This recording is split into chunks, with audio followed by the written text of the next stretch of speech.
मैं साक्षी, स्वागत है आपका भगवान चैनल में।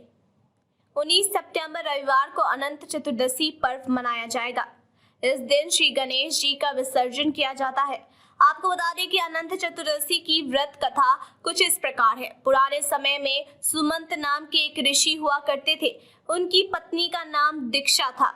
दोनों की बेटी सुशीला थी। सुशीला थोड़ी बड़ी हुई तो माँ दीक्षा का स्वर्गवास हो गया। अब ऋषि को बच्ची के लालन पोषण के चिंता होने लगी तो उन्होंने दूसरा विवाह करने का निर्णय लिया। उनकी दूसरी पत्नी और सुशीला की सौतेली माँ का नाम कर्कशा था। वह अपने नाम की तरह ही स्वभाव से भी कर्कश थी। कर्कशा ने सुशीला को बड़े कष्ट दिए। जैसे तैसे सुशीला बड़ी हुई तब ऋषि सुमंत को उसके विवाह की चिंता सताने लगी। काफी प्रयासों के बाद कौंडिन्य ऋषि से सुशीला का विवाह संपन्न हुआ, लेकिन यहाँ भी सुशीला को दरिद्रता का सामना करना पड़ा। उन्हें जंगल में भटकना पड़ा था। एक दिन उन्होंने देखा कि कुछ लोग अनंत भगवान की पूजा कर रहे हैं और हाथ में अनंत रक्षा सूत्र भी बांध रहे हैं।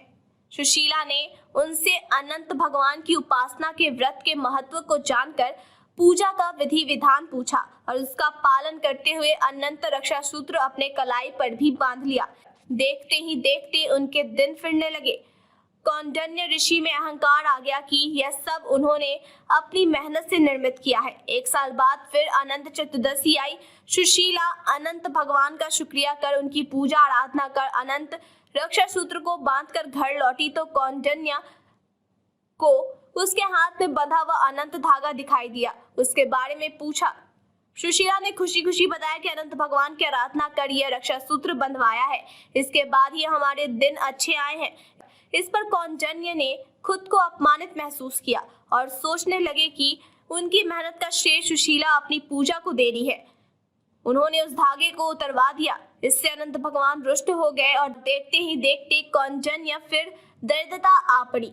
तब एक विद्वान ऋषि ने उन्हें उनके किए का एहसास करवाया और कौंडिन्य को अपने कृत्य का पश्चाताप करने की कही। इसके बाद लगातार 14 वर्षों तक उन्होंने अनंत चतुर्दशी का उपवास रखा। उसके पश्चात भगवान श्री हरि प्रसन्न हुए और कौंडिन्य व सुशीला फिर से सुखपूर्वक रहने लगे। मान्यता है कि पांडवों ने भी वनवास के दिनों में अनंत चतुर्दशी के व्रत को किया था, जिसके पश्चात उन्होंने कौरवों पर विजय हासिल की। यही नहीं, सत्यावधी राजा हरिश्चंद्र के दिन भी इस व्रत के पश्चात फिरे थे। इस तरह अनंत चतुर्दशी का व्रत बहुत ही प्रतापकारी है। धन्यवाद।